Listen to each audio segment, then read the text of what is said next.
Hello students, welcome to online chemistry classes and I am Gaurav।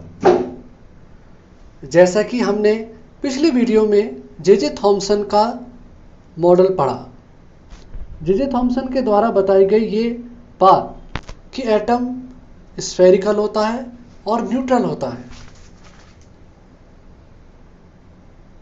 ये बात बिल्कुल सही है और अब तक यही बात चलती आ रही है। परंतु जे थॉमसन के चार्ज डिस्ट्रीब्यूशन के कॉन्सेप्ट को रदरफोर्ड द्वारा किए गए अल्फा स्कैटरिंग एक्सपेरिमेंट से बहुत बड़ा झटका लगा। देखिए, उसने जो अपना वाटरमेलन मॉडल दिया था कि पूरे स्फीयर पर पॉजिटिव चार्ज बिखरा रहता है और नेगेटिवली चार्ज इलेक्ट्रॉन उसमें ऐसे धसे रहते हैं जैसे तरबूज में बीज, ये बात जो थी ये रदरफोर्ड के अल्फा स्कैटरिंग एक्सपेरिमेंट से रॉन्ग प्रूफ हो गई। और इस एक्सपेरिमेंट को करके रदरफोर्ड ने एक अपना न्यूक्लियर एटॉमिक मॉडल दिया। रदरफोर्ड ने इस एक्सपेरिमेंट को करके न्यूक्लियस की खोज करी और एक अपना न्यूक्लियर एटॉमिक मॉडल प्रस्तुत किया। तो देखिए, न्यूक्लियस की जो डिस्कवरी का क्रेडिट जो है वो रदरफोर्ड को जाता है और इस एक्सपेरिमेंट को करके रदरफोर्ड ने अपना एक न्यूक्लियर मॉडल दिया और ये बताया कि न्यूक्लियस का साइज जो है पूरे एटम के कंपैरिजन में बहुत छोटा होता है। न्यूक्लियस जो होता है वो पूरे एटम के सेंटर में होता है और उसका साइज पूरे एटम के कंपैरिजन में बहुत कम होता है। ये मान के चलिए कि 5 किलोमीटर रेडियस वाले स्टेडियम में एक छोटी सी फुटबॉल बीच में। देखिए, रदरफोर्ड ने अपना जो न्यूक्लियर मॉडल ऑफ एटम दिया था वो दिया था अल्फा पार्टिकल स्कैटरिंग एक्सपेरिमेंट के ऊपर बेस्ड। अब देखिए, अल्फा पार्टिकल का स्कैटरिंग एक्सपेरिमेंट है। यहाँ पर ये लेड का एक चैम्बर है, इसमें रेडियम रखा हुआ है। रेडियम से अल्फा पार्टिकल्स जो है वो बाहर आ रहे हैं। देखिए, रेडियम जो होता है वो रेडियो एक्टिव सब्सटेंस होता है, इसमें से अल्फा पार्टिकल जो है वो निकलते हैं। अब इन अल्फा पार्टिकल्स की बारीक बीम बनाने के लिए इनको एक लेड की बारीक प्लेट से गुजारा है, जिससे ये अल्फा पार्टिकल एक बारीक बीम में कन्वर्ट हो गए हैं। और इन अल्फा पार्टिकल्स का बम्बार्डमेंट हमने एक किसी हैवी मेटल की बारीक पतली पत्ती पर किया। तो देखिए, ये हैवी मेटल हम कोई सा भी ले सकते हैं, जैसे गोल्ड, प्लेटिनम, कॉपर, कोई सा भी हैवी मेटल ले सकते हैं और उनके ऊपर ये अल्फा पार्टिकल्स की बम्बार्डमेंट कर सकते हैं। वैसे उसने अपने एक्सपेरिमेंट में मुख्य रूप से गोल्ड की पतली पत्ती को लिया था। देखिए, यहाँ पे हैवी मेटल से क्या मतलब है। हैवी मेटल से मतलब है ऐसे मेटल जिनका मास नंबर बहुत ज़्यादा हो। जब मास नंबर ज़्यादा होगा तो उनके अंदर प्रोटॉन्स की संख्या भी और न्यूट्रॉन की संख्या बहुत ज़्यादा होगी, यानी कि उनके ऊपर पॉजिटिव चार्ज ज़्यादा होगा। अभी मास नंबर और एटॉमिक नंबर के बारे में भी और ज़्यादा पढ़ेंगे। फिलहाल हम यहाँ पर अभी इतना ही समझेंगे कि हैवी मेटल्स वो होते हैं जिनके मास नंबर जो है वो बहुत ज़्यादा होते हैं, जैसे प्लेटिनम, गोल्ड, कॉपर एटसेट्रा। तो यहाँ पर इन्होंने गोल्ड की पतली पत्ती ली है और देखिए, इसके चारों तरफ ये एक फोटोग्राफिक प्लेट लगा दी जिस पर फ्लोरेसेंट सब्सटेंस जिंक सल्फाइड की लेयर चढ़ी हुई है। तो जैसे ही कोई अल्फा पार्टिकल इस पर टकराएगा तो टकराने पर फोटोग्राफिक प्लेट में स्पार्क होगा। जिस जगह से भी अल्फा पार्टिकल टकराएगा वहीं पर स्पार्किंग होगी, चमक आएगी। तो हमें ये पता चल जाएगा कि अल्फा पार्टिकल टकराने के बाद किस दिशा में और कहाँ गए हैं। अब देखिए, इस एक्सपेरिमेंट को करके रदरफोर्ड ने क्या कंक्लूजन निकाले, वो उन कंक्लूजन्स को हम समझेंगे। देखिए, रदरफोर्ड ने अपने इस एक्सपेरिमेंट में ऑब्जर्व किया कि बहुत सारे अल्फा पार्टिकल्स जो है बिना डेविएट हुए सीधे निकल जाते हैं। लगभग 99.9% अल्फा पार्टिकल जो है बिना डेविएट हुए वो सीधे निकल जाते हैं, और कुछ अल्फा पार्टिकल्स अलग अलग एंगल्स पर मुड़ जाते हैं, और बहुत कम, वेरी वेरी माइन्यूट, अगर हम तुलना करें तो 20,000 में से एक, इतने कम अल्फा पार्टिकल्स जो होते हैं वो टकराकर वापस अपने उसी पाथ पर लौट आते हैं। तो ये उसने ऑब्जर्वेशन करा, और इस ऑब्जर्वेशन के आधार पर उसने कंक्लूजन निकाले और अपना एक मॉडल जो है वो प्रपोज किया। देखिए, रदरफोर्ड की जो पहली ऑब्जर्वेशन थी कि अधिकतर अल्फा पार्टिकल्स, लगभग 99.9% जो अल्फा पार्टिकल्स थे वो बिना डेविएट हुए सीधे निकल गए। इस ऑब्जर्वेशन से वो इस कंक्लूजन पे आए कि एटम का अधिकांश भाग जो होता है वो खोखला होता है। देखिए, इसमें मैक्सिमम अल्फा पार्टिकल्स जो हैं वो बिना डेविएट हुए सीधे निकल रहे हैं। देखिए, यहाँ पर शीट के अंदर जो बहुत सारे एटम्स हैं उनको कलेक्टिवली दिखाया गया है, यहाँ पर एक सिंगल एटम को दिखाया गया है। तो देखिए, most of the alpha particles बिना डेविएट हुए सीधे निकल गए हैं। तो इससे वो रदरफोर्ड इस कंक्लूजन पे आए कि एटम का अधिकांश भाग जो है वो खोखला होता है। उसके बाद फिर उसने देखा कि कुछ अल्फा पार्टिकल ऐसे थे जो अलग अलग एंगल पर मुड़ गए। इससे वो इस कंक्लूजन पे आए कि इन्हें रिपेल करने के लिए कोई पॉजिटिवली चार्ज्ड बॉडी जो है वो न्यूक्लियस के, वो एटम के सेंटर पे है। कोई ऐसी बॉडी है जिसपे पॉजिटिव चार्ज है और वो एटम के सेंटर पे है, और वही इन पॉजिटिवली चार्ज अल्फा पार्टिकल्स को रिपेल कर रही है। देखिए, अल्फा पार्टिकल पर पॉजिटिव चार्ज होता है, तो उनको ये एटम के बीच में कोई ऐसी बॉडी है जिस पर पॉजिटिव चार्ज है और वो इनको रिपेल कर रही है, जिससे ये अल्फा पार्टिकल अलग अलग एंगल पर मुड़ रहे हैं। ये देखिए,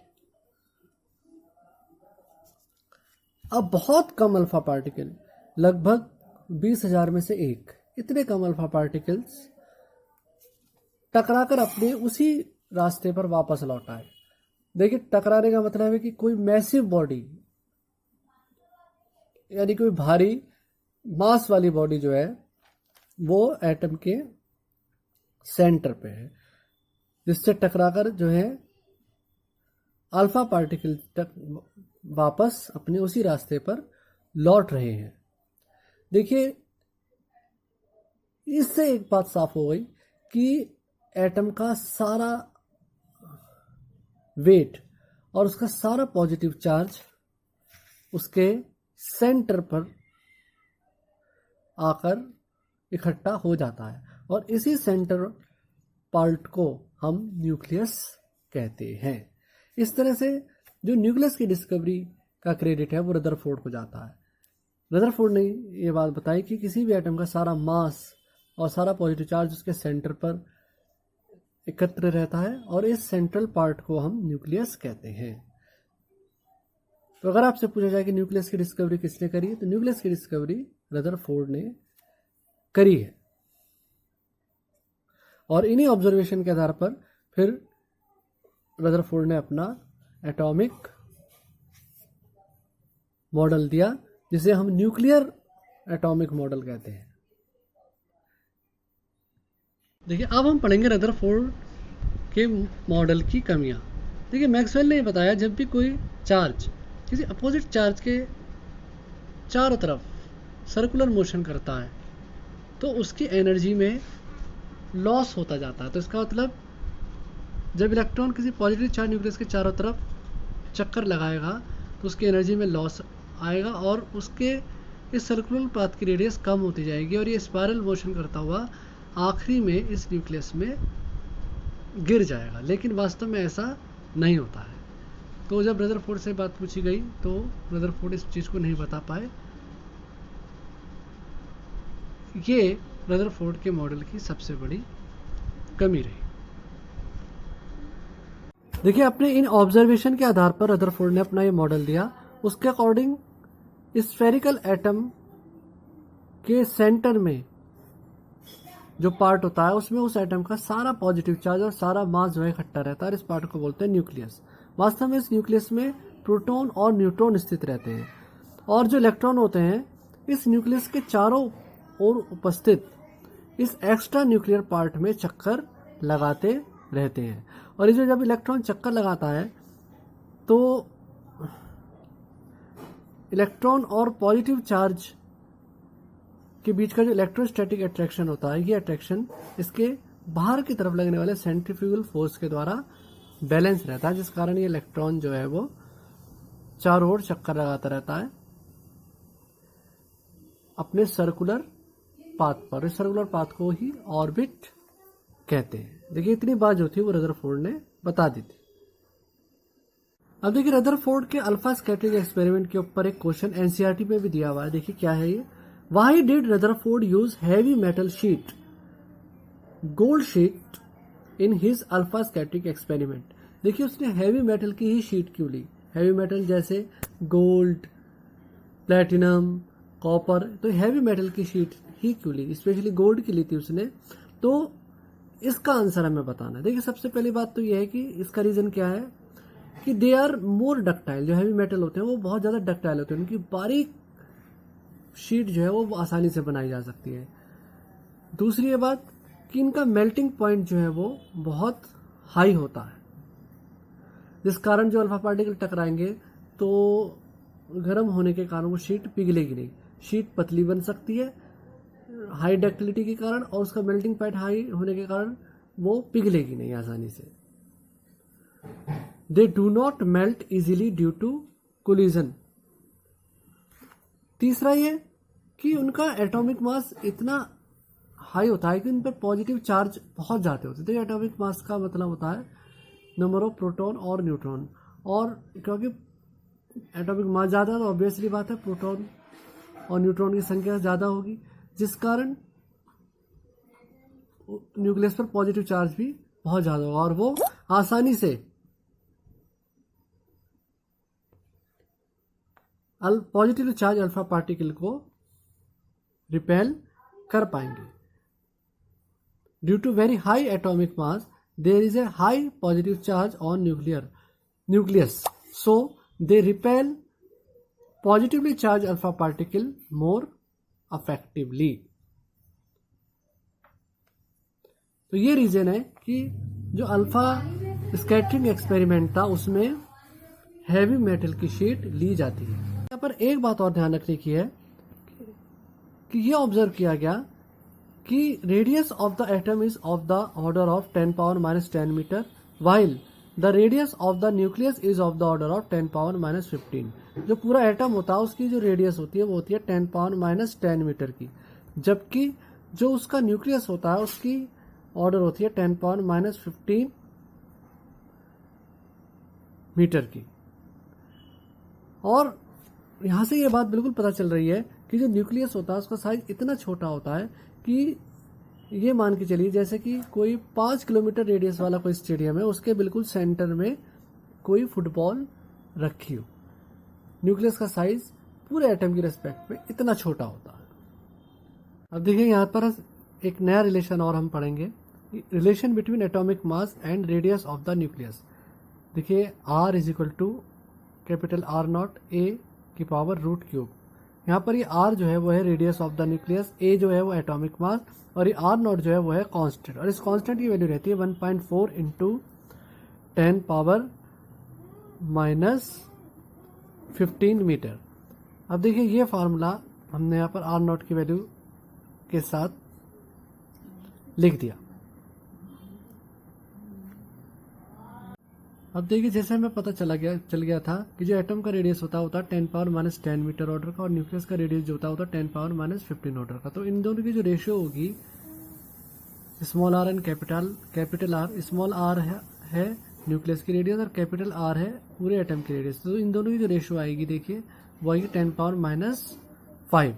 और यदि वॉल्यूम की रेशियो की बात करें तो जो वॉल्यूम की रेशियो होगी वो रेडियस की रेशियो की क्यूब के बराबर होगी। देखिए इस फार्मूले से वॉल्यूम का फार्मूला था, स्फीयर के वॉल्यूम का फार्मूला होता है 4/3 पाई आर क्यूब। तो इस फार्मूले के अकॉर्डिंग जो वॉल्यूम की रेशियो होगी वो रेडियस के रेशियो की क्यूब होगी। तो जो वॉल्यूम की रेशियो आ जाएगी वो आएगी 10⁻⁻15। रेडियस की जो रेशियो आई वो तो आई 10⁻⁻5, लेकिन जो वॉल्यूम की रेशियो आई वो आई 10⁻⁻15। अब यहाँ पर एक न्यूमेरिकल हम और करेंगे। Calculate the radius of the nucleus of an element having mass number 1 to 5। देखिए मास नंबर दे रखा 1 to 5 और रेडियस पूछिए। आर नॉट की वैल्यू ये हमें पता ही होती है। अब 1 to 5 का जब रूट क्यूब निकालेंगे तो आएगा 5 और उसकी इसमें मल्टीप्लाई करेंगे तो रेडियस आ जाएगी 7.0 इंटू 10⁻⁻15 सेंटीमीटर। इसको 100 से डिवाइड करके हम मीटर में भी कन्वर्ट कर सकते हैं। देखिए हमें पता चल चुका है जो एटम होता है वो स्फेरिकल होता है और उसकी एक रेडियस होती है। तो अब इसकी स्फेरिकल शेप और इस रेडियस को यूज करते हुए कुछ न्यूमेरिकल हम करेंगे। जैसे पहला क्वेश्चन है कि 2 × 10⁸ atoms of carbon are arrange side by side. इतने कार्बन के एटम को साइड बाय साइड अरेंज कर दिया। अब उनकी रेडियस को कैलकुलेट करना है। यदि उनको साइड बाय साइड करने पर जो लाइन बनी उसकी लेंथ जो है वो है 3.0 सेंटीमीटर। अब देखिए कार्बन के जितने भी एटम्स हैं उनको हमने साइड बाय साइड अरेंज कर दिया और ये कार्बन की एटम्स की एक लेंथ बन गई, लाइन बन गई। इसकी लेंथ जो है वो L है। अब देखिए एक एटम की जो रेडियस है वो है R। अब यदि ये R है तो इसका डायमीटर होगा 2R, यानी कि इधर भी R इधर भी R, तो यहां से यहां तक पूरा हो जाएगा डायमीटर। इस एटम की डायमीटर, इस एटम की डायमीटर, इस एटम की डायमीटर, इस तरह सारे डायमीटर को यदि हम जोड़ दें तो उनका जोड़ जो है इस लेंथ के बराबर आ जाएगा। या दूसरे शब्दों में ये कह सकते हैं कि यदि हम एक एटम की डायमीटर को इन एटम्स की संख्या से मल्टीप्लाई कर दें तो वो पूरी लेंथ के बराबर हो जाएगी। या यदि किसी एक एटम की डायमीटर को इन सभी एटम्स के संख्या से मल्टीप्लाई कर दें, नंबर ऑफ ऑल एटम से मल्टीप्लाई कर दें, तो यहाँ पर ये एटम की लेंथ बन जाएगी। अब देखिए डायमीटर को ले सकते हैं 2R, डायमीटर को ले सकते हैं 2R। अगर डायमीटर की ज़रूरत है तो डायमीटर यूज़ कर सकते हैं, रेडियस की ज़रूरत है तो उसको 2R लिख के रेडियस के रूप में कन्वर्ट कर सकते हैं। तो यहाँ पर हमें रेडियस निकालनी है तो डायमीटर को लिख दिया हमने 2R। तो लेंथ दे रखी है 3 सेंटीमीटर, नंबर ऑफ एटम दे रखे 2 × 10⁸ और रेडियस पूछी, तो यहाँ से R जो है हम कैलकुलेट कर सकते हैं। 2 की इसमें मल्टीप्लाई हो जाएगी तो ये जाएगा 4 × 10⁸, और 3 को 4/3 को हम 4 × 10⁸ से डिवाइड करके R की वैल्यू कैलकुलेट कर सकते हैं। देखिए 3 को हमने 4 × 10⁸ से डिवाइड करके ये R की वैल्यू कैलकुलेट कर ली, सेंटीमीटर में आई, फिर इसको हमने मीटर में कन्वर्ट करा, फिर नैनोमीटर में ये वैल्यू हमने फाइनली कैलकुलेट कर ली। अब देखिए इसी तरह से एक और क्वेश्चन है, if the diameter of the carbon is 0.15 nanometre, calculate the number of carbon atom which placed side by side in a straight line across the length of scale having L = 20 centimetre. इस बार length दे रखा है और diameter दे रखी है, number of atoms पूछे हैं। तो लेंथ दे रखी है, डायमीटर दे रखा है, नंबर ऑफ एटम्स पूछे हैं। तो नंबर ऑफ एटम्स निकालने के लिए लेंथ को हम डिवाइड कर देंगे डायमीटर से। लेंथ है 20 और जो नंबर और जो डायमीटर दे रखा है वो दे रखा है 0.15 नैनोमीटर। नैनोमीटर को मीटर में कन्वर्ट करने के लिए हमने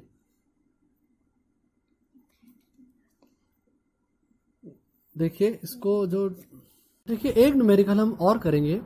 if the diameter of the carbon is 0.15 nanometre, calculate the number of carbon atom which placed side by side in a straight line across the length of scale having L = 20 centimetre. देखिए diameter दे रखा है 0.15 nanometre और इनको side by side जो है इन atoms को place किया गया है और पूरी जो लेंथ है वो है 20 सेंटीमीटर। आपको जो है नंबर ऑफ एटम्स बताने। देखिए फार्मूला वही लगाया, length is equal to number of atom is equal to diameter. तो number of atoms is equal to जाएगा लेंथ अपॉन डायमीटर। लेंथ हो गई 20 सेंटीमीटर और जो हमारी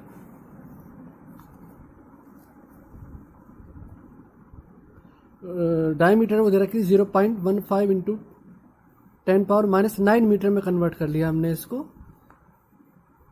अब क्योंकि ये सेंटीमीटर में है हमारी ऊपर जो लेंथ है, तो इसलिए हमने दोबारा से इसको सेंटीमीटर में कन्वर्ट करेंगे। तो यहाँ पर 100 से मल्टीप्लाई करने की वजह से 7 आ जाएगा।